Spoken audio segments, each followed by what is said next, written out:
गुरुर्ब्रह्मा गुरुर्विष्णु गुरुर्देवो महेश्वरः गुरुसाक्षात् परं ब्रह्म तस्मै श्री गुरवे नमः। ॐ सदाशिवसमारम्भां शङ्कराचार्यमध्यमाम् अस्मदाचार्यपर्यन्तां वन्दे गुरुपरम्पराम्। ॐ भद्रं कर्णेभिः शृणुयामदेवाः भद्रं पश्येमक्षभिर्यजत्राः स्थिरैर्दैस्तुष्टुवांसस्तनोभिर्व्यसेमदेवहितं यदायुः। स्वस्ति न इन्द्रो वृद्धश्रवाः स्वस्ति नः पूषा विश्ववेदाः स्वस्ति नः सार्क्ष्यो अरिष्टनेमि स्वस्ति नो बृहस्पतिर्दधातु। ॐ शान्ति शान्ति शान्तिः।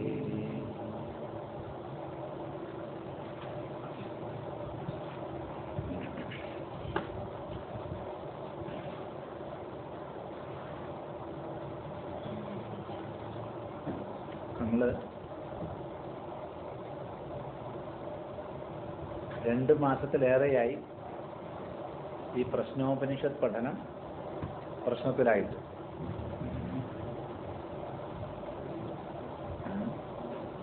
ഏതായാലും മുൻപ് ശ്രദ്ധിച്ചു വെച്ചത് 5ാം പ്രശ്നത്തിൽ 4ാം മന്ത്രം വരെയാണ്. 3 മന്ത്രങ്ങൾ. അവിടെ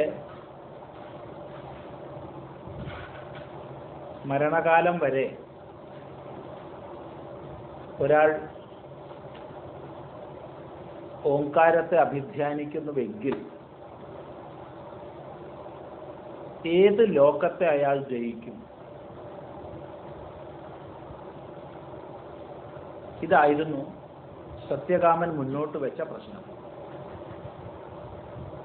ഓംകാരത്തിലൂടെ സർവലോകാതീതമായ പരമസത്യമാണ് ലക്ഷ്യമാക്കപ്പെടുന്നത്. ഓംകാര ഉപാസനയുടെ ആത്യന്തിക ലക്ഷ്യം ഒരിക്കലും ഒരു ലോകമല്ല, ലോകപ്രാപ്തിയല്ല, മറിച്ച് കേവല ആനന്ദമാണ്, സർവദുഃഖ നിവൃത്തി രൂപമായ മോക്ഷമാണ്. എന്നാൽ നമ്മൾ ആരംഭത്തിൽ തന്നെ ചിന്തിച്ച വിഷയമാണ്, ഇടയ്ക്കിടയ്ക്ക് ഓർമ്മിച്ച വിഷയമാണ്. പ്രശ്നോപനിഷത്തിൽ പരമാത്മതത്വമല്ല നേരെ ചിന്തിക്കപ്പെടുന്നത്, അപരബ്രഹ്മതത്വമാണ്. അപരബ്രഹ്മതത്വത്തെ ചിന്തിച്ച് ആ വിചാരത്തിലൂടെ പരബ്രഹ്മതത്വത്തെ സൂചിപ്പിക്കുകയാണ് പ്രശ്നോപനിഷത്ത് ചെയ്യുന്നതെന്ന് പലപ്പോഴും പറഞ്ഞിട്ടുണ്ട്. അതിനനുസൃതമായ ശൈലിയിലാണ് എല്ലാ ചോദ്യങ്ങളും ഉത്തരങ്ങളും എല്ലാം. ഇതിനു മുമ്പും ശിഷ്യൻ തീർത്തും അപരബ്രഹ്മ തലത്തിൽ ഇരുന്നാണ് ചോദിക്കുന്നതെങ്കിലും അതിന് വ്യക്തമായ സമാധാനം പറഞ്ഞ ശേഷം ആചാര്യൻ അതിനപ്പുറത്തേക്ക് ശിഷ്യനെ നയിക്കുന്നുണ്ട്, ചില സൂചനകളിലൂടെ, ചില വാക്യങ്ങളിലൂടെ ഒക്കെ. അത് കഴിഞ്ഞ പ്രശ്നങ്ങളിലൊക്കെ നമ്മൾ ശ്രദ്ധിച്ചിട്ടുണ്ട്.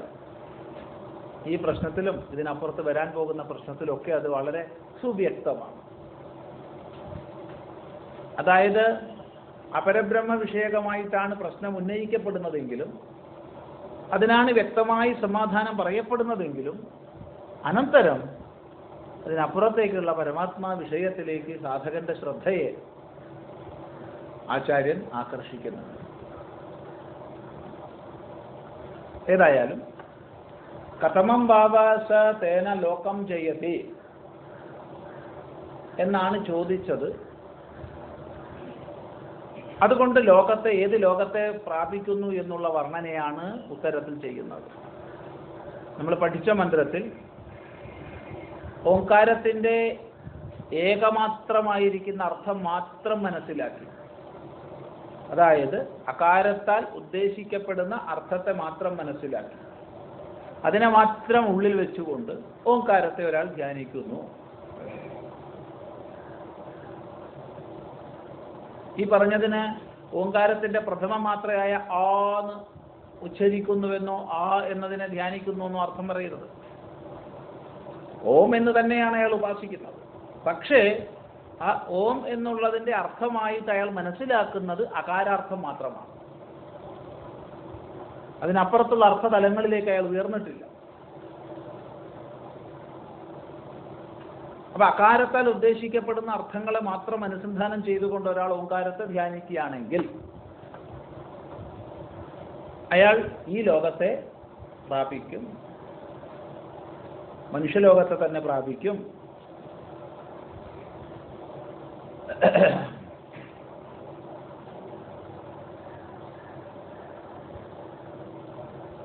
ഋചഃ മനുഷ്യലോകമുപനയന്തേ, ഋചഃ മനുഷ്യലോകമുപനയന്തേ തം, അവനെ ഋക്കുകള് മനുഷ്യലോകത്തിലേക്ക് നയിക്കുന്നു. നമ്മൾ പഠിച്ചു. തുടർന്ന് 4-ാം മന്ത്രമാണ് ഇന്ന് ശ്രദ്ധിക്കേണ്ടത്. അധയതേ ദ്വിമാത്രേണ മനസി സമ്പദ്യതേ സ്വാന്തരീക്ഷം യജുർഭിരുന്നീയതേ സോമലോകം സ സോമലോകേ വിഭൂതിമനുഭൂയ പുനരാവർത്തതേ. അധ യദി ദ്വിമാത്രേണ മനസി സമ്പദ്യതേ, യദി ദ്വിമാത്രേണ മനസി സമ്പദ്യതേ സ്വാന്തരീക്ഷം യജുർഭിരുന്നീയതേ സോമലോകം, സ്വാന്തരീക്ഷം യജുർഭിരുന്നീയതേ സോമലോകം സ സോമലോകേ വിഭൂതിമനുഭൂയ പുനരാവർത്തതേ. യദി ദ്വിമാത്രേണ മനസി സമ്പദ്യതേ, ദ്വിമാത്രം ആ ഉ എന്നീ 2 മാത്രകളാൽ ഉദ്ദേശിക്കപ്പെടുന്ന അർത്ഥങ്ങളെ വെച്ചുകൊണ്ട് അകാരാർത്ഥത്തെയും ഉകാരാർത്ഥത്തെയും ശരിക്ക് അനുസന്ധാനം ചെയ്തുകൊണ്ട് ഓംകാരത്തെ ഒരാൾ ഉപാസിക്കും. ഇപ്പൊ ദ്വിമാത്രേണ എന്ന് പറഞ്ഞതിന്റെ അർത്ഥം ആ ഉ എന്നീ 2 മാത്രകൾ ചേർന്നു, അപ്പൊ ഓ നായി ഓ എന്ന് ഉപാസിക്കുന്നു എന്നർത്ഥമില്ല. മറിച്ച് ഓംകാരത്തെ തന്നെയാണ് ഉപാസിക്കുന്നത്. പക്ഷെ ആ ഓംകാര അർത്ഥത്തിൽ ഈ ദ്വിമാത്രകളുടെ അർത്ഥം മാത്രം അയാൾ മനസ്സിലാക്കും. അതിനപ്പുറത്തേക്ക് അയാൾ അറിയുന്നില്ല. അകാര ഉകാരങ്ങളുടെ അർത്ഥങ്ങളെ മാത്രം കണ്ടുകൊണ്ട് അനുസന്ധാനം ചെയ്തുകൊണ്ട് ഓംകാരത്തെ ഉപാസിക്കുന്നു.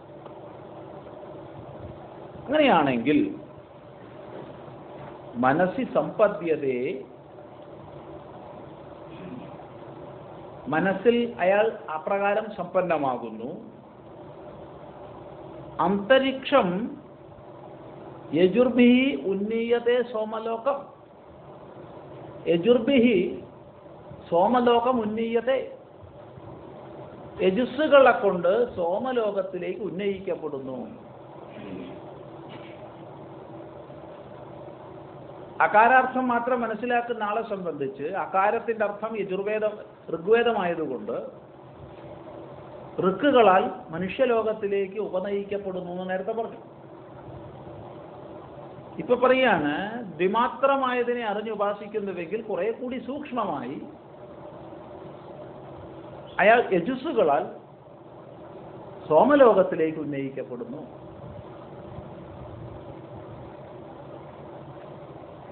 സോമലോകം എന്നതുകൊണ്ട് പുനരാവൃത്തിയോട് കൂടിയ സ്വർഗഗതിയാണ് ഉദ്ദേശിക്കപ്പെടുന്നത്. ദേവലോകങ്ങൾ, ഉത്കൃഷ്ടങ്ങളായ സുഖാനുഭവങ്ങളുടെ മേഖലകൾ, അതാണല്ലോ ദേവലോകങ്ങൾ. അല്ലാതെന്താ, ലോകങ്ങളൊക്കെ അനുഭവ മേഖലകളാണ്. ലോകശബ്ദം തന്നെ അനുഭവിക്കപ്പെടുന്നത് എന്ന അർത്ഥത്തെ സൂചിപ്പിക്കുന്നതാണ്. ലോക്യത്തെ, ദൃശ്യത്തെ, ഭുജ്യത്തെ. ലോക്യത്തെ ഇത് ലോകം, അനുഭവിക്കപ്പെടുന്നത് എന്തോ അത് ലോകം, കാണപ്പെടുന്നത് എന്തോ അത് ലോകം. അനുഭവങ്ങളുടെ തലമാണ്. വ്യത്യസ്ത തലങ്ങളിലുള്ള അനുഭവങ്ങൾ നമുക്കുണ്ടാവുമ്പോൾ വ്യത്യസ്ത ലോകങ്ങളിലാണ് നമ്മൾ. സമാന അനുഭവങ്ങൾ നമ്മൾ പങ്കുവെക്കുമ്പോൾ നമ്മളൊരു ലോകത്തിലാണ്. നമ്മളൊക്കെ എത്ര ലോകത്തിലാണെന്ന് നമുക്കാർക്കും പറയാൻ വയ്യ. ഏതായാലും ദേവലോകം എന്ന് പറഞ്ഞാൽ തന്നെ അവിടെ പല തലങ്ങൾ പറഞ്ഞിട്ടുണ്ട്. എത്രയോ ആയിരക്കണക്കിന് തലങ്ങൾ ദേവലോകത്തിൽ തന്നെയുണ്ട്. പക്ഷെ അവയ്ക്കൊക്കെ സാമാന്യമായിട്ടുള്ള ലക്ഷണം പുനരാവൃത്തിയോട് കൂടിയതാണെന്നുള്ളതിൽ സംശയമില്ല. സ്വർഗപ്രാപ്തിക്ക് കാരണഭൂതമായ പുണ്യം ക്ഷയിക്കുന്നത് വരെ മാത്രമേ ദേവലോകങ്ങളിൽ ഇരിക്കാൻ പറ്റൂ. പുണ്യം ക്ഷയിച്ചാൽ പിന്നെ തിരികെ വരണം. അതുകൊണ്ട് വൃദ്ധിക്ഷയങ്ങളോടുകൂടിയ ചന്ദ്രനോട് ഉപമിക്കുന്നു. അല്ലെങ്കിൽ ചന്ദ്രന്റെ പേരിലാണ് അവർ പറയപ്പെടുന്നത്. ചന്ദ്രൻ എപ്പോഴും വൃദ്ധിക്ഷയങ്ങളുണ്ട്. പകുതി വൃദ്ധിയും പകുതി ക്ഷയവുമാണ്. മാസകാരകനാണല്ലോ ചന്ദ്രൻ. മാസകാരകനായ ചന്ദ്രൻ പകുതി ക്ഷയം പകുതി വൃദ്ധി, പകുതി ക്ഷയം പകുതി വൃദ്ധി, ഇങ്ങനെ പോയിക്കൊണ്ടിരിക്കും. ഇതുപോലെയാ സ്വർഗം, ദേവലോകം വൃദ്ധിക്ഷയങ്ങളോട് കൂടിയതാണ്. ഈ സോമലോകത്തിലേക്ക് ഉന്നയിക്കപ്പെടുന്നു. എന്നിട്ടോ സോമലോകെ വിഭൂതിമനുഭൂയ, സോമലോകത്തിൽ മഹത്വത്തെ അനുഭവിച്ചിട്ട് മഹിമയെ അനുഭവിച്ചിട്ട് പുനരാവർത്തതേ തിരികെ വരുന്നു. തിരികെ വരാതെ നിവൃത്തിയില്ല. സ്ഥിരം താമസിക്കാൻ ആർക്കും വകുപ്പില്ല. ആർക്കും സ്ഥിരം താമസത്തിനാണ് വകുപ്പില്ല. കയ്യിലിരിപ്പ് തീരണവരെ താമസിക്കാം. കയ്യിലിരിപ്പ് തീർന്നാൽ ഇരിപ്പും ഇല്ല. അതാ. പിന്നെ എങ്ങോട്ട് തിരികെ വരും എന്നുള്ളതിനെ കുറിച്ച് നമുക്കിപ്പോ പറയാൻ വിഷമമുണ്ട്. കുറെ ലഘൂകരിച്ച് പറഞ്ഞിട്ടുണ്ട് ഗീതാകാരൻ. വളരെ ലഘൂകരിച്ച് ഗീതാകാരൻ പറഞ്ഞിട്ടുണ്ട്. ക്ഷീണേ പുണ്യേ മർത്യലോകം വിശന്തി. പുണ്യം ക്ഷയിച്ചാൽ മനുഷ്യലോകത്തിലേക്ക് വീണ്ടും തിരികെ വരും. അത് ലഘൂകരിച്ച് പറഞ്ഞതാണ്. വാസ്തവം അതായിക്കൊള്ളണമെന്നൊന്നും ഉറപ്പൊന്നുമില്ല. അതുകൊണ്ട് ഉപനിഷത്ത് വ്യക്തമായി പറഞ്ഞിട്ടുണ്ട്, ഇമം വാ ഹീനതരം വാ വിശന്തി. ഇതിനെയോ, അതായത് മനുഷ്യലോകത്തെയോ, ഹീനതരം വാ ഇതിനേക്കാൾ കീഴ്പ്പെട്ടുള്ളതിനെയോ പ്രവേശിക്കുന്നു, പ്രാപിക്കുന്നു. മനുഷ്യനാവുന്ന ഉറപ്പൊന്നുമില്ല.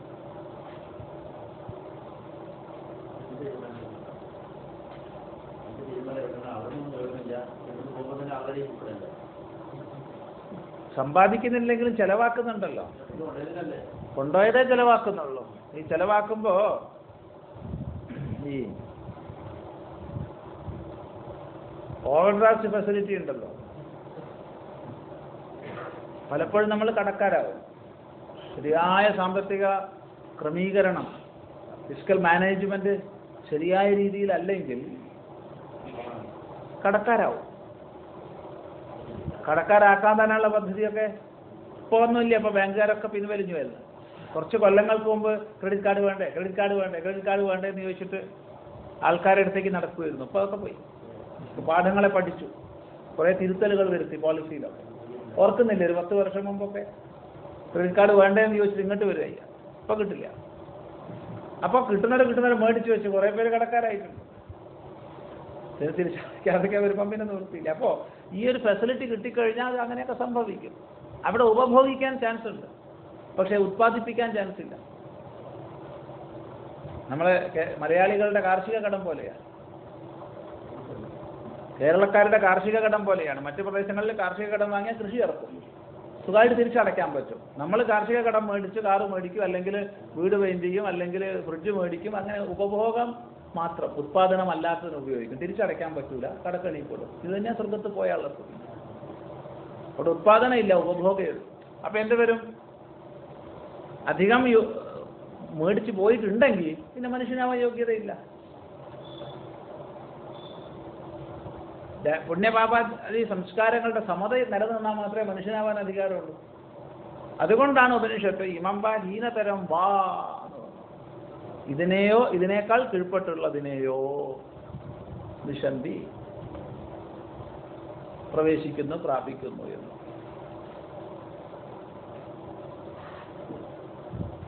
അതുകൊണ്ട് അനുഭൂയ പുനരാവർത്തതേ, അവിടുത്തെ സ്വർഗീയ സുഖങ്ങളെ അനുഭവിച്ച് തിരികെ വരുന്നു. നോക്കൂ, ഭാഷ്യകാരൻ സ്പഷ്ടമാക്കുകയാണ്. അഥ പുനഃ യദി ദ്വിമാത്ര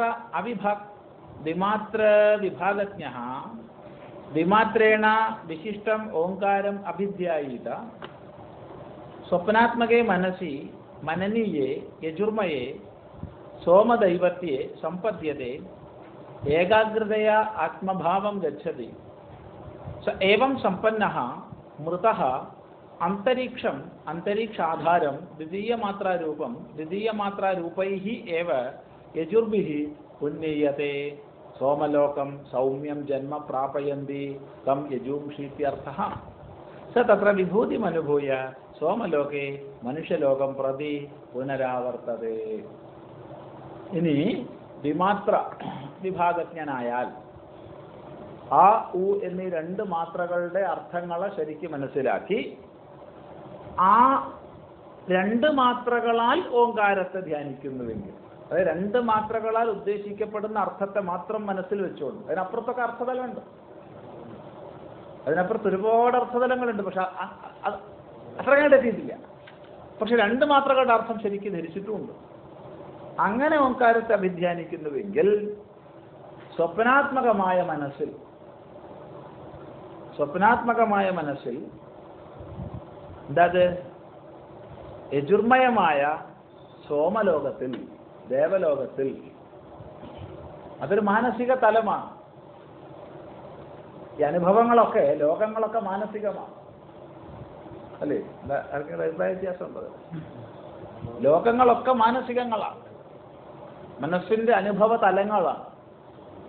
അത് ദേവലോകമായാലും മനുഷ്യലോകമായാലും വേറെ ഏത് ലോകമായാലും മനസ്സടങ്ങിയാൾക്ക് ലോകമില്ല.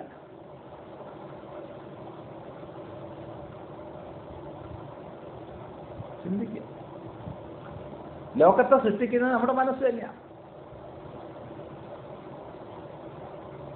നമ്മുടെ സങ്കല്പ വികല്പങ്ങളിലൂടെയാണ് നമ്മുടെ അനുഭവ തലങ്ങളെ നമ്മൾ ഉണ്ടാക്കുന്നത്. സുഖം ദുഃഖം തുടങ്ങിയ അനുഭവ ഭേദങ്ങളൊക്കെ നമ്മുടെ മനസ്സിന്റെ സൃഷ്ടിയാണ്. അവ അപേക്ഷികങ്ങളാണ്. അല്ലാതെ ആർക്കെങ്കിലും ഇന്നത് സുഖം എന്ന് പറയാൻ പറ്റുമോ? നിരപേക്ഷമായിട്ട്. ഇന്നത് ദുഃഖം എന്ന് പറയാൻ പറ്റുമോ? നിരപേക്ഷമായിട്ട്. എല്ലാം മനസ്സിന്റെ സാപേക്ഷ തലത്തിലാണ് സുഖ ദുഃഖങ്ങൾ.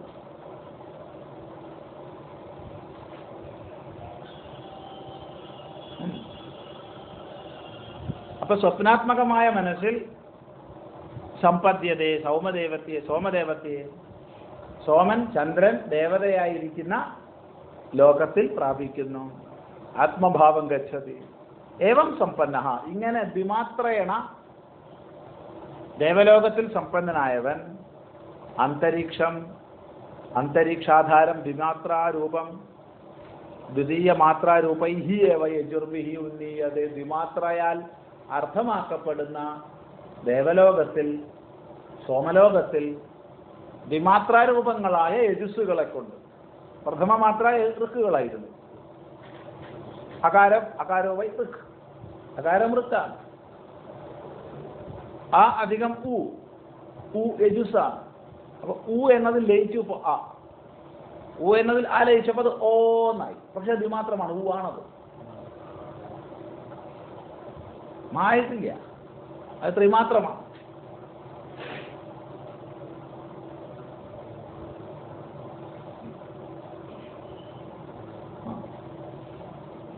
അങ്ങനെ ദ്വിതീയമാത്ര രൂപമായ യജസ്സുകളെ കൊണ്ട് സോമലോകത്തിലേക്ക് ഉന്നയിക്കപ്പെടുന്നു. അവനെ സോമലോകത്തിലേക്ക് യജസ്സുകൾ ഉന്നയിക്കുന്നുവെന്നർത്ഥം. അവനാൽ ചെയ്യപ്പെട്ട ക്രിയകൾ, യജസ് ക്രിയാപ്രധാനമാണ്. യജസ് എപ്പോഴും ക്രിയാപ്രധാനമാണ്. മന്ത്രപ്രധാനമാണ് ഋക്കുകൾ, ക്രിയാപ്രധാനങ്ങളാണ് യജസ്സുകൾ. അവനാൽ ചെയ്യപ്പെട്ട ക്രിയകൾ അവനെ ദേവലോകത്തിലേക്ക് ഉയർത്തുന്നു. സ തത്ര വിഭൂതിമനുഭൂയ, അവിടെ വിഭൂതിയെ, മഹിമയെ അനുഭവിച്ചിട്ട് മനുഷ്യലോകം പ്രതി പുനരാവർത്തതേ, മനുഷ്യലോകത്തിലേക്ക് തിരികെ വരുന്നു. ഏവം ഗതാഗതം, ഗീത പറയുന്നു. അതിപ്പോൾ അവിടെ ചിന്തിക്കണ്ട. ഇങ്ങനെ ഗതാഗതത്തിന്റെ മേഖല അതാണ്, പോവുക വരിക.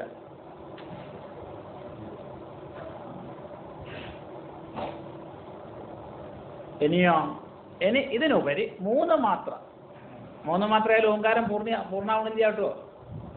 അമാത്രശ്ചതുർത്ഥ അവ്യവഹാര്യ പ്രപഞ്ചോപശമ ശാന്ത ശിവ അദ്വൈത എന്നൊക്കെ പറഞ്ഞിട്ട് ഈ മൂന്നിന് അപ്പുറത്തുണ്ട്.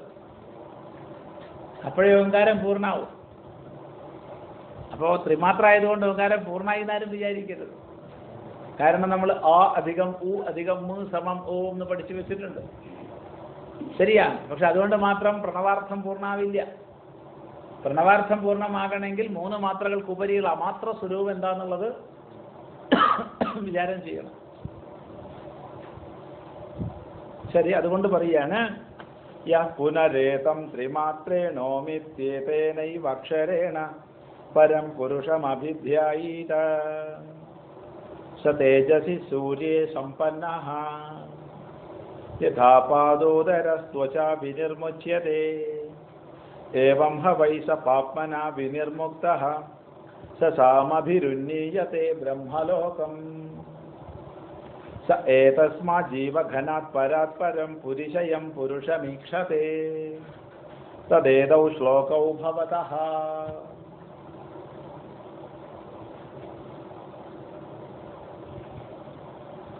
യഃ പുനരേതം ത്രിമാത്രേണോമിത്യേതേനൈവ അക്ഷരേണ പരം പുരുഷമഭിധ്യായീത സ തേജസി സൂര്യേ സമ്പന്നഃ. യഃ പുനരേതം ത്രിമാത്രേണ ഓം ഇത്യേതേനൈവ അക്ഷരേണ പരം പുരുഷമഭിധ്യായീത സ തേജസി സൂര്യേ സമ്പന്നഃ. യഥാ പാദോദരഃ ത്വചാ വിനിർമുച്യത്തെ ഏവം ഹ വൈ സ പാപ്മനാ വിനിർമുക്തഃ സ സാമഭിരുന്നീയത്തെ ബ്രഹ്മലോകം സ ഏതസ്മാത് ജീവഘനാത് പരാത് പരം പുരുഷയം പുരുഷമീക്ഷത്തെ തദേതൗ ശ്ലോകൗ ഭവതഃ.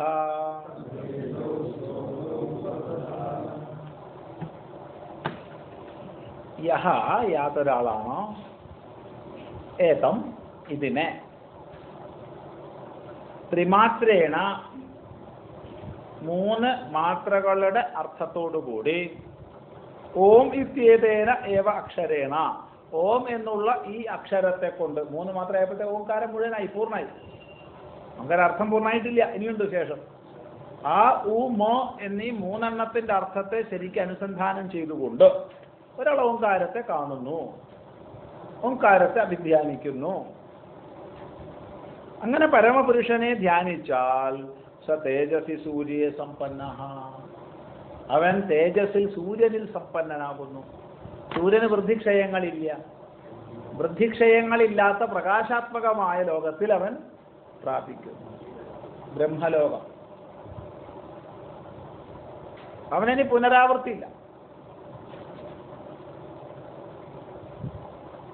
പക്ഷേ അത് ജീവൻ മുക്തി സുഖവനുണ്ടെന്ന് പറയാൻ പറ്റില്ല. ചോദ്യം വരുന്നത്, ബ്രഹ്മലോകപ്രാപ്തനായ ഒരാള് മുക്തനായി തീരുന്നു. ബ്രഹ്മലോകപ്രാപ്തനാകുന്ന ഒരാളുടെ മുക്തി വേദാന്തം പ്രശംസിക്കുന്ന ജീവൻ മുക്തിയല്ല, അത് ക്രമമുക്തിയാണ്. സദ്യോമുക്തിയല്ല, ക്രമമുക്തിയാണ്. എന്താ വ്യത്യാസം? വ്യത്യാസം ഇത്രയേ ഉള്ളൂ. സദ്യോമുക്തി, ജീവൻ മുക്തി ജീവിച്ചിരിക്കവേ മുക്തിസുഖം അനുഭവിക്കുക, മരിച്ചിട്ടല്ല. ആ ഒരു ജീവൻ മുക്തി സുഖം ഈ ക്രമമുക്തിഭാജന്മാർക്ക് ഇല്ല. ഇതേ വ്യത്യാസം.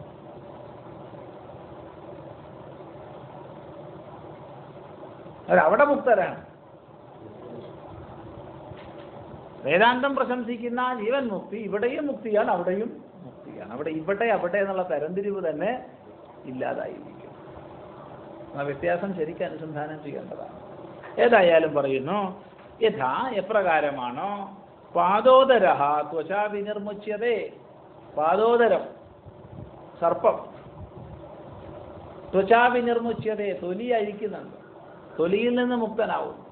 പഴകിയ തൊലി അഴിച്ചു മാറ്റി എവിടെയെങ്കിലും ചില വേലിപ്പട്ടർപ്പിലോ പരുപരുത്ത പ്രതലത്തിലോ അഴിച്ചു വെച്ചിട്ട് അദ്ദേഹം എഴിഞ്ഞങ്ങോട്ട് പോകുന്നു, നല്ല പുതിയതായി, ഇപ്പോഴും പുത്തൻ, നല്ല പുത്തൻ കുപ്പായാണ്. പഴകുന്ന അപ്പം മാറ്റിക്കോളും. അങ്ങനെ മാറ്റിയിട്ടായാലും പോകും.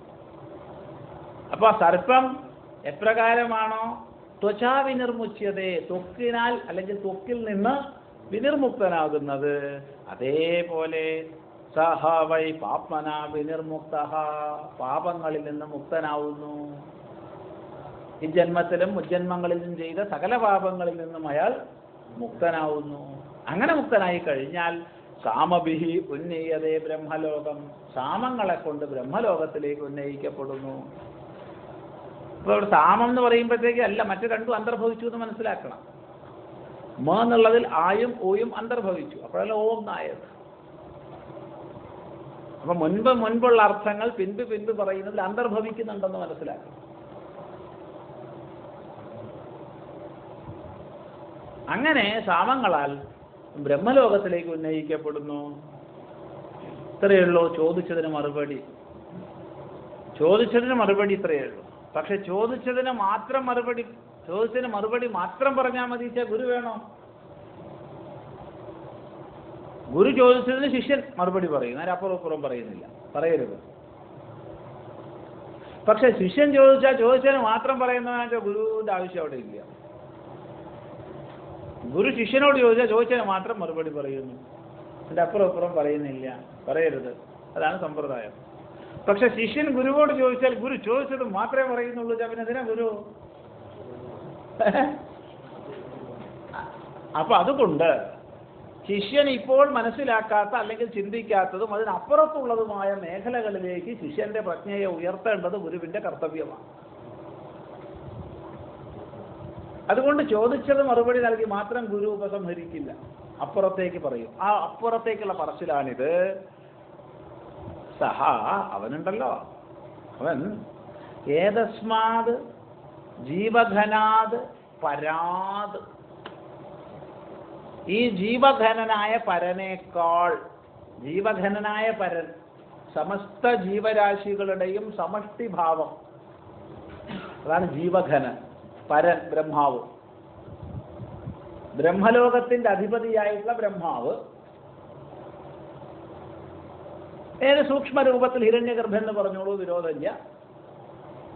ഈ കാണാകുന്ന സമസ്ത ജീവരാശികളുടെയും സമഷ്ടി രൂപമായിരിക്കുന്ന ജീവഘനനേക്കാൾ അവനാരാണ്? അവൻ പരനാണ്.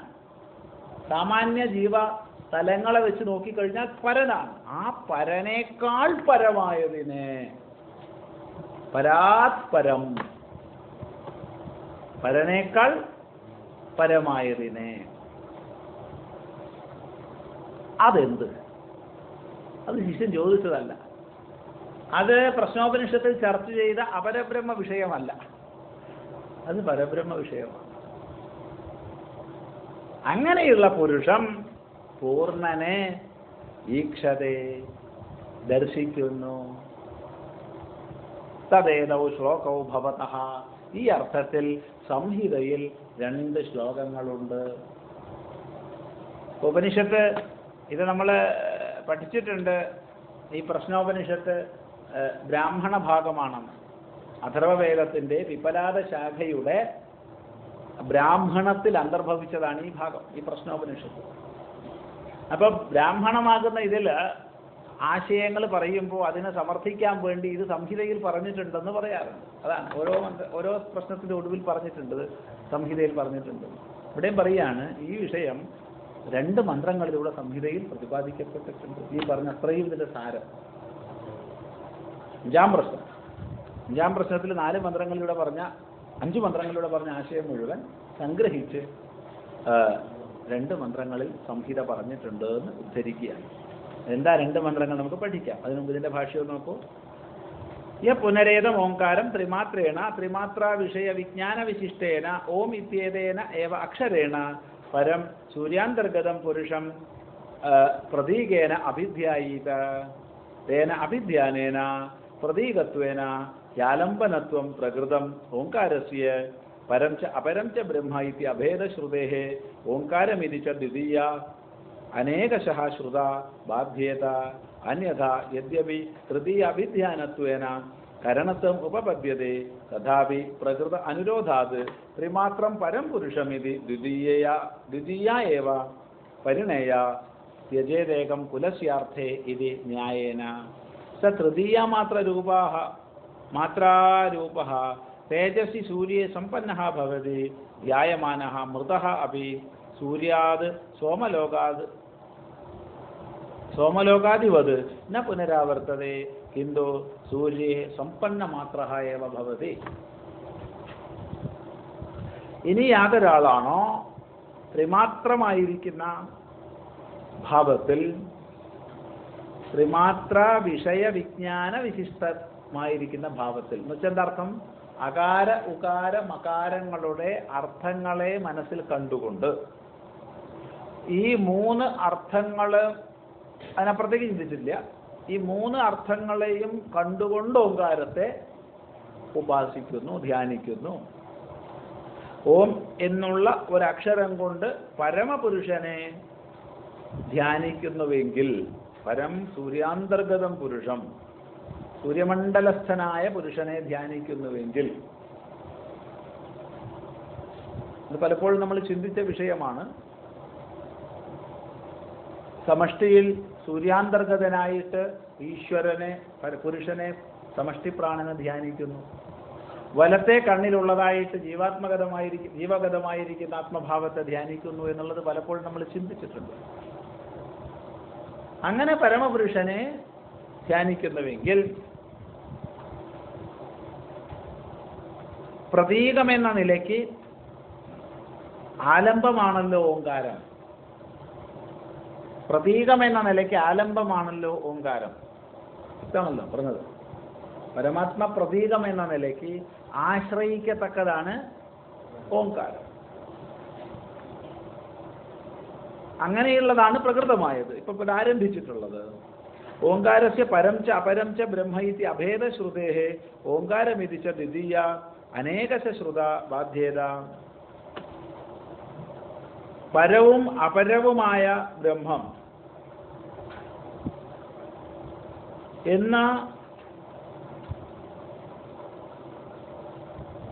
അഭേദം പറഞ്ഞിരിക്കൊണ്ട്,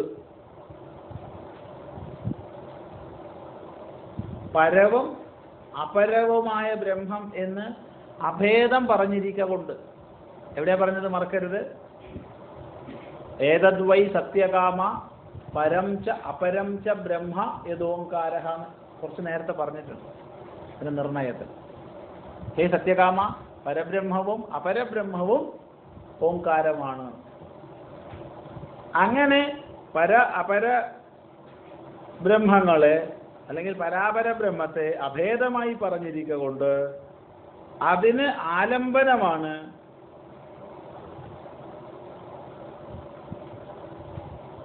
ഓംകാരം. ഏത് രൂപത്തിൽ? പ്രതീക രൂപത്തിൽ. ആ ഓംകാരത്തെ എന്ന് തന്നെ അർത്ഥമെടുക്കണം. ആ ഓംകാരത്തെ എന്ന് അർത്ഥമെടുക്കണം.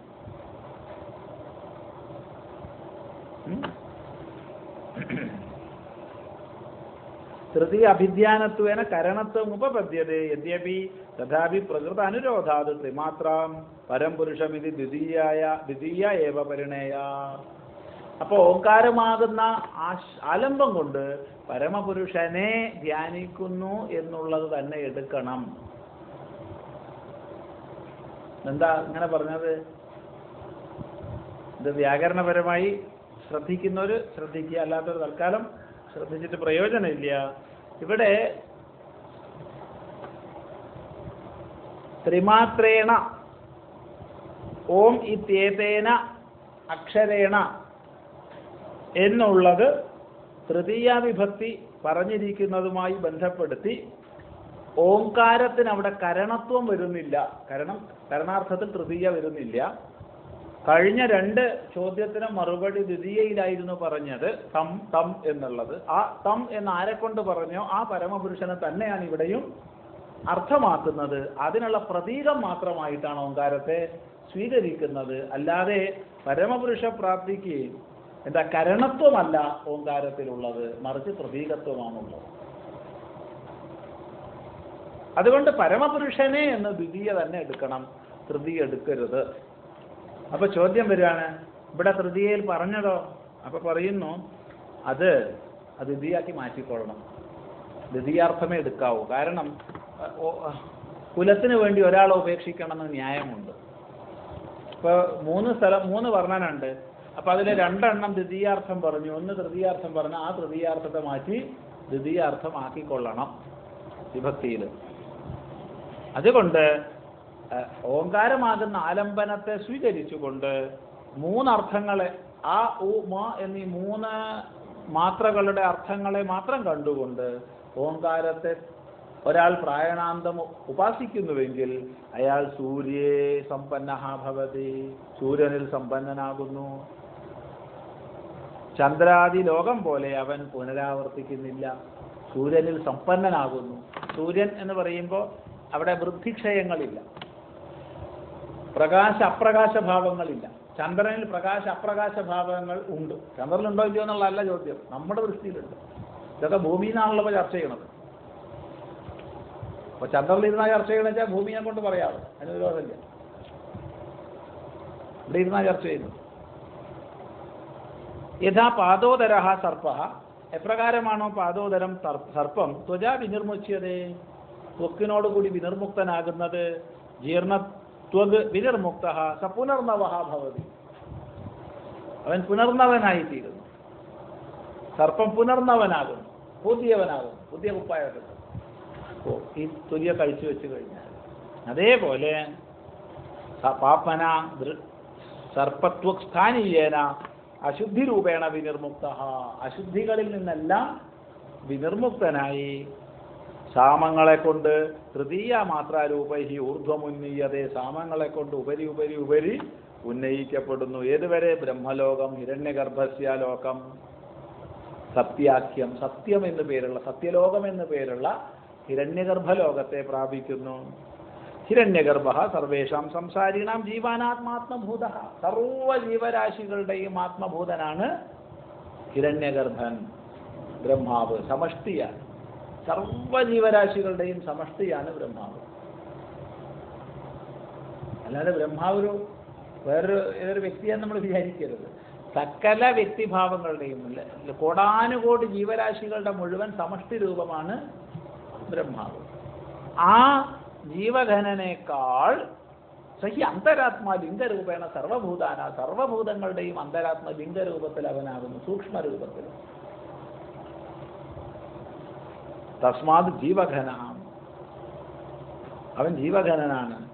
ആ ജീവഘനനേക്കാൾ ഏതസ്മാ ജീവഘനാത് ഹിരണ്യഗർഭാത്, ഈ ജീവഘനനായിരിക്കുന്ന ഹിരണ്യഗർഭനേക്കാൾ, ബ്രഹ്മാവിനേക്കാൾ, പരാത് പരമായതിനേക്കാൾ, അവിടെ പരശബ്ദം പ്രയോഗിച്ചത് ആപേക്ഷികമായിട്ടാണ്. സാധാരണ ജീവികളുടെ അപേക്ഷയിൽ വ്യക്തമല്ല. അങ്ങനെയുള്ള ബ്രഹ്മാവിനേക്കാൾ പരമായ പരമാത്മാഖ്യം, പരമാത്മാവെന്ന് പേരുള്ള പുരുഷം പൂർണ്ണം സർവശരീര അനുപ്രവിഷ്ടം, സർവശരീരങ്ങളിലും അന്തര്യാമിയായി സ്വരൂപമായി നിലകൊള്ളുന്ന പരമസത്യത്തെ പശ്യതി ധ്യായമാനഃ, ദർശിക്കുന്നു, സാക്ഷാത്കരിക്കുന്നു. അവൻ സർവദ്വന്ദ്വങ്ങൾക്കും അപ്പുറത്തേക്ക് എത്തുന്നു. തദ്ദേതസ്മിൻ യഥോക്ത അർത്ഥപ്രകാശകൗ മന്ത്രൗ ഭവതഃ, ഈ അർത്ഥത്തെ പ്രകാശിപ്പിക്കുന്ന 2 മന്ത്രങ്ങളുണ്ട് സംഹിതയിൽ എന്ന് പറഞ്ഞ് ധരിക്കുക. ചുരുക്കി പറഞ്ഞാൽ ശിഷ്യൻ ഉന്നയിച്ച പ്രശ്നങ്ങൾക്ക് സമാധാനമായി. അകാരാർത്ഥത്തെ മാത്രം കാണുന്നവൻ മനുഷ്യലോകത്ത് ജയിക്കുന്നു, ഉകാരാർത്ഥത്തെ ഉകാരാർത്ഥങ്ങളെ കാണുന്നവൻ ദേവലോകപ്രാപ്തനാകുന്നു. മകാരാർത്ഥങ്ങളെ കാണുന്നവൻ ബ്രഹ്മലോകത്തിലേക്ക് ഉത്തരായണഗതിയിലൂടെ പോവുകയും പിന്നീട് മുക്തനാവുകയും ചെയ്യുന്നു. എന്നാൽ ഇതിനപ്പുറത്ത് ബ്രഹ്മാവിനും അപ്പുറത്തുള്ള പരമസത്യദർശനം കൊണ്ട് മാത്രമേ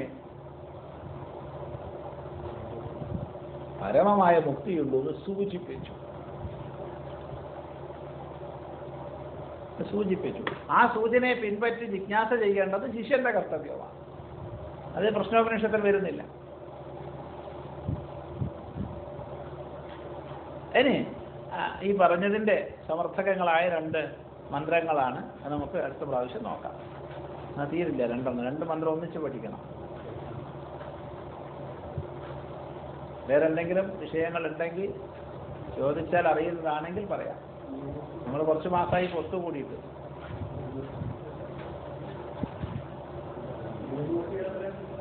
യൂറോപ്പ് യാത്ര എന്താ? യൂറോപ്പിൽ പോന്നു. യൂറോപ്പ് യാത്രയിൽ ഒന്ന് പറഞ്ഞുതരാം. 100 ഉണ്ട്.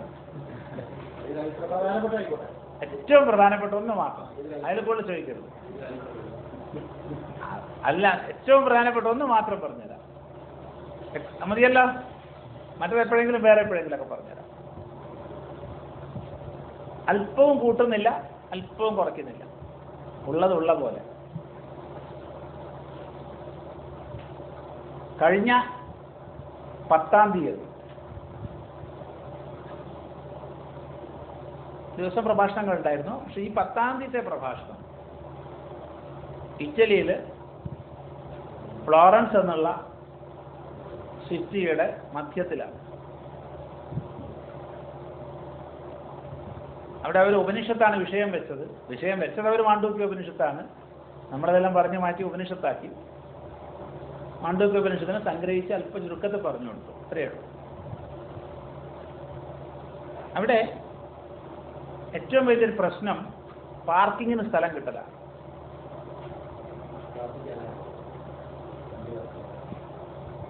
അത് മനസ്സിലാക്കുക. അപ്പം 4 മണിക്കാണ് പ്രഭാഷണം. 3:50 3:45 കഴിഞ്ഞ് 3:50 മുമ്പായിട്ട് ഞങ്ങൾ അവിടെ എത്തി. പരിപാടി സ്ഥലത്തെത്തി. കുറച്ച് പേരൊക്കെ പരിചയപ്പെട്ട് കുറേ പേരെ കാത്തിരിക്കുകയാണ്. ഏകദേശം 4 മണിക്കാ പ്രഭാഷണം നേരത്തെ സൂചിപ്പിച്ചു. 4 മണിയോട് അടുക്കുമ്പോൾ ഈ പരിപാടി സംഘടിപ്പിക്കുന്നതിൽ പ്രധാന നേതൃത്വം വഹിക്കുന്നത് ഒരമ്മയാണ്. മലയാളി ആരുമില്ല, ഇന്ത്യക്കാരും ആരുമില്ല, യൂറോപ്യൻസ് മാത്രം. അപ്പോൾ ഈ പ്രധാന സംഘാടകയായിട്ടുള്ള അമ്മ തൊഴുകൈകളോടുകൂടി വന്നിട്ട് പറഞ്ഞു, സ്വാമിജി ക്ഷമിക്കണം, 2 മിനിറ്റ് താമസിപ്പിച്ചൂടെ? 2 മിനിറ്റ്. അതിനാണ് ഇത്ര ക്ഷമായാചന. നമ്മളൊന്നൊരു പ്രശ്നമില്ല. അപ്പോൾ എന്താ വിഷയം എന്ന് ഒരു ചോദ്യം ചോദിച്ചു. അപ്പോൾ പറഞ്ഞു, വളരെ പ്രധാനപ്പെട്ട ഒരാൾ വരാനുണ്ട്. അപ്പോൾ അവർക്ക് പാർക്കിംഗ് പ്ലേസ് കിട്ടിയിട്ടില്ല. ഇപ്പം എത്തും. നമ്മൾ 2 ഇത്ര നേരം വേണ്ട കാത്തിരിക്കാം. കാരണം നമ്മൾ ഇന്നും നാളെ ഉച്ച വരെയും ഫ്രീ ആണ്. പിന്നെ അടുത്ത പരിപാടി നാളെ ഉച്ചയ്ക്ക്. അത് കുഴപ്പമില്ല. ഒരു 1.25 മിനിറ്റ് കഴിഞ്ഞു. ഒരമ്മ, വളരെ യുവതിയാണ്, പരിപൂർണ ഗർഭിണിയാണ്. അവർ നടക്കുമ്പോൾ വയറ് താങ്ങണം. അപ്പോൾ കണ്ടു കഴിഞ്ഞാൽ ആ വയറിൻ്റെ ഘടന കണ്ടാൽ അറിയാം ശ്രമിക്കാനായിട്ടുണ്ട്, താന്നിട്ടുണ്ട് വയറ്. അവർ നടന്നു വന്നു, ഇരുന്നു. അപ്പോൾ സംഘാടകയായിട്ടുള്ള അമ്മ പറയും, നമുക്ക് തുടങ്ങാൻ സാധിക്കും, നമ്മൾ കാത്തത് ഇവരെയായിരുന്നു. അത്ഭുതം തോന്നി. അപ്പം നമ്മൾ പ്രഭാഷണത്തിൻ്റെ ഇടയ്ക്ക് ഇങ്ങനെ ഇടങ്ങണിട്ട് അവരെങ്ങനെ ശ്രദ്ധിക്കും. ഇടയ്ക്കിടയ്ക്ക് അവരെ ഇടങ്ങണിട്ട് ശ്രദ്ധിക്കും. കാരണം അത്ഭുതം നമ്മൾ സത്യം പറയണം. ഒരു 10-25 മിനിറ്റ് കഴിഞ്ഞു. അപ്പോൾ കുറേ നീണ്ടുപോകും പ്രഭാഷണം. ഒരു പ്രഭാഷണം എന്ന് പറഞ്ഞാൽ ഇവിടെ നമുക്ക് 1.5 മണിക്കൂറാണെങ്കിൽ അവിടെ 3 മണിക്കൂർ പിടിക്കും. കാരണം അവിടെ ഭൂരിഭാഗം പേർക്ക് ഇംഗ്ലീഷ് അറിയില്ല. ഇപ്പോൾ ഇറ്റാലിയൻ ഭാഷയിലേക്ക് തർജ്ജമ ചെയ്യണം. അപ്പോൾ നമ്മളെ പ്രഭാഷണം അത്ര തന്നെ സമയം തർജ്ജമ അങ്ങനെയാണ് പോണത്. ഒരു 10-25 മിനിറ്റ് കഴിഞ്ഞപ്പോൾ ഇവരുടെ മുഖം വളരെ ക്ഷീണിതമാണ്, ക്ഷീണം കൂടിക്കൂടി വരുന്നു. ഒരു സംഘാടകരോട് പറഞ്ഞു അന്ന് കിടക്കട്ടെ പറഞ്ഞു. അപ്പോൾ ഉടനെ തന്നെ ഒരു ഷീറ്റ് വിരിച്ചു നിലത്ത്. അപ്പോൾ ഇവർ കുറച്ചും കൂടി നമ്മൾ അടുത്തേക്ക് ഇടാൻ വേണ്ടി കാണിച്ചു. നമ്മൾ ഇരിക്കുന്നവരെ വളരെ അടുത്ത് തന്നെ അവർ ഷീറ്റ് വിരിച്ച് കിടന്നു. ഒരു 3 മണിക്കൂറോളം പിടിച്ചു. മുഴുവൻ പരിപൂർണ ശ്രദ്ധയോടുകൂടി അവർ കേട്ട് കിടക്കുകയാണ്. അങ്ങനെ പ്രഭാഷണം എല്ലാം കഴിഞ്ഞു. നമ്മൾ അവരുമായിട്ട് പരിചയം സംസാരിച്ചു. 10-ാം തീയതിയാണ് ഈ സംഭവം. അവർ പറഞ്ഞു ഒരു പ്രസവത്തിൻ്റെ ഡേറ്റ് 17-ാം തീയതിയാണ് ഡോക്ടർ കൊടുത്തത്. അത് 6 ദിവസമേ ഇനി ബാക്കിയുള്ളൂ. അവർ ഡ്രൈവ് ചെയ്ത് 30ഓളം കിലോമീറ്റർ ഡ്രൈവ് ചെയ്ത് വരികയാണ്. പാർക്കിംഗ് സ്ഥലം കിട്ടാത്തതുകൊണ്ടാണ് വൈകിയത്. അവരൊരു ശാസ്ത്രജ്ഞയാണ്, ഒക്കെ മനസ്സിലാക്കുക. അവർ ഗവൺമെൻറ് സർവീസിലുള്ള സയൻറ്റിസ്റ്റാണ്. എന്തിനാ ഞാൻ വന്നതെന്ന് സ്വാമിജിക്ക് അറിയും. അത് ചോദ്യമാണ്, ശ്രദ്ധിക്കണം. ഞാൻ കുറച്ച് ഉപനിഷത്തൊക്കെ പഠിക്കുന്നുണ്ട്. ഒരു 3-4 മാസം മുമ്പ് വരെ യോഗാസനം കൃത്യമായി ചെയ്യുമായിരുന്നു. ഗർഭം ഒരു 5 മാസമൊക്കെ ആയതിനു ശേഷം പിന്നെ നിർത്തി. അതിനൊന്നുമല്ല ഞാൻ വന്നത്. വയറ്റിലൊരാൾ ഇരിക്കുന്നത്, ആണോ പെണ്ണോന്നൊന്നും അറിയില്ല, പക്ഷെ ഒരാളുണ്ട്. ആ കുട്ടി കേൾക്കും. സ്വാമിജിയുടെ ശബ്ദം, പറയുന്ന വാക്കുകൾ, അതിൻ്റെ സ്പന്ദനം ആ കുട്ടിയെ സ്വാധീനിക്കും. ആ സംസ്കാരത്തോടു കൂടി കുട്ടി ജനിക്കണം എന്നുള്ളൊരു പ്രാർത്ഥന കൊണ്ടാണ് ക്ഷീണമുണ്ടായിട്ടും ഞാൻ വന്നത്. വിശേഷിച്ചും സ്വാമിയുടെ പ്രസംഗത്തിൽ കുറച്ച് മന്ത്രങ്ങളൊക്കെ എന്തായാലും ഒക്കെ ഉണ്ടാവും. എന്ന് മാത്രമല്ല, സ്വാമി പറഞ്ഞ കാര്യങ്ങളെ മന്ത്രാന്ന് എനിക്കറിയാം. വളരെ ശ്രദ്ധിക്കണം, ഒന്നും കൂട്ടൊന്നും കുറയ്ക്കുന്നില്ല. ആ സംസ്കാരത്തോടു കൂടി ആ കുട്ടി ജനിക്കണമെന്നുള്ള പ്രാർത്ഥന കൊണ്ടാണ് ഞാൻ ക്ഷീണം ഉണ്ടായിട്ടും വന്നത്. നമ്മളവരെ ചേർത്ത് പിടിച്ച് അസുരപുത്രനായിട്ടും ഭക്തോത്തമനായി തീർന്ന പ്രഹ്ലാദൻ കയാധുവിൻ്റെ ഗർഭത്തിൽ വെച്ച് നാരദന്റെ ഉപദേശം കേട്ട കഥ പറഞ്ഞോളൂ. ഇനി അവർക്ക് സന്തോഷത്തിന് വേറെ അതിലില്ല. കുറച്ചേരൊക്കെ സംസാരിച്ച് പിന്നെ പിരിഞ്ഞു. ഞങ്ങൾ താമസ സ്ഥലത്തേക്ക് കുറേ ദൂരെയാണ്, ഒരു 100 ചില്ലാൻ കിലോമീറ്റർ ദൂരെ പോയി തിരികെയും ചെയ്തു. പക്ഷെ ഇത് വല്ലാത്തൊരനുഭവമായിരുന്നു. നമ്മൾ ഇന്ത്യക്കാർ, ഹിന്ദുക്കൾ എന്ന് പറയുന്നവരാവട്ടെ, സങ്കല്പിക്കാൻ സാധിക്കും നമുക്ക്. വേറെ പണിയില്ല, ഭ്രാന്തുണ്ടോ നിനക്ക്? ഈ പൂർണ്ണ ഗർഭിണിയായിട്ട് പ്രസംഗം കേൾക്കാൻ പോകുന്ന സ്വാമിയന്മാരുടെ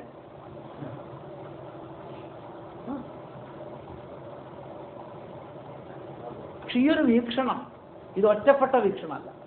ഇത് ഒറ്റപ്പെട്ടതാണെങ്കിൽ നമുക്ക് കേവലം ഇവിടെ മാത്രമേ നാഡീസ്പന്ദനം ഉണ്ടാവുള്ളൂ, ദേഹത്തിൻ്റെ നാഡീസ്പന്ദനം അല്ല എന്ന് വിചാരിക്കാമായിരുന്നു. പക്ഷെ ഇവിടെ ആയാലും കാലിൻ്റെ സ്ഥലത്തായാലും എല്ലാ സ്പന്ദനം ഒന്ന് തന്നെ. ഈ സ്പന്ദനം ലോകം മുഴുവൻ ഇന്ന് കണ്ടറിയാൻ സാധിക്കും. ലോകം മുഴുവൻ ഭാരതീയ ശാസ്ത്രങ്ങളിലേക്കും ആചാരങ്ങളിലേക്കും ആകർഷിക്കപ്പെട്ടുകൊണ്ടേയിരിക്കും. കേവലം ശാസ്ത്ര പഠനത്തിൽ മാത്രമൊന്നുമല്ല, ആചാരങ്ങളിലും ഇത് നേരിട്ട് കാണാൻ സാധിക്കും. ഒരിടത്തല്ല, 2 സ്ഥലത്തല്ല, എല്ലായിടത്തും. അത് വല്ലാത്തൊരു അനുഭവമായിരുന്നു. ഒന്ന് ചിന്തിക്കുക അതിൻ്റെ സന്ദേശം. വളരെ ഹൃദയസ്പൃക്കായ ഒരു അനുഭവമായിരുന്നു. ഇത് പറഞ്ഞു കേൾക്കുമ്പോൾ തന്നെ നമുക്കൊരു ഹൃദയത്തിൽ സ്പർശിക്കും. അപ്പം നേരിട്ടാവുമ്പോൾ എത്ര ഒന്ന് ആലോചിച്ച് നോക്കുക. ഈ ഒരു പരിവർത്തനം ഇന്ന് ലോകത്തിൽ സംഭവിച്ചുകൊണ്ടിരിക്കുകയാണ്. ശരി, അത് മതി, ഇത്ര മതി, ഒന്നും മതി. അധികമായ പിന്നെ ഇതന്നെ മനനം ചെയ്യാനാണ്.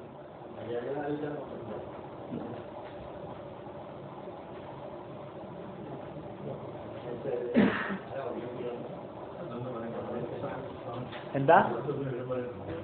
അന്തര്യാമത്തെ പറ്റി പറയാം. തൽക്കാലം നമുക്ക് ഉപസംഹരിച്ചിട്ടാവാം. ഓം ഭദ്രം കർണേഭിः ശൃണുയാമ ദേവാः ഭദ്രം പശ്യേമാക്ഷഭിര്യജത്രാः स्थिरैरङ्गैस्तुष्टुवांसस्तनूभिर्व्यसेम देवहितं यदायुः स्वस्ति न इन्द्रो वृद्धश्रवाः स्वस्ति न पूषा विश्ववेदाः स्वस्ति नस्तार्क्ष्यो अरिष्टनेमे स्वस्ति नो बृहस्पतिर्दधातु ॐ शान्ति शान्ति शान्तिः। ॐ गुरुर्ब्रह्मा गुरुर्विष्णु गुरुर्देवो महेश्वरः गुरुसाक्षात् परं ब्रह्म तस्मै श्री गुरवे नमः।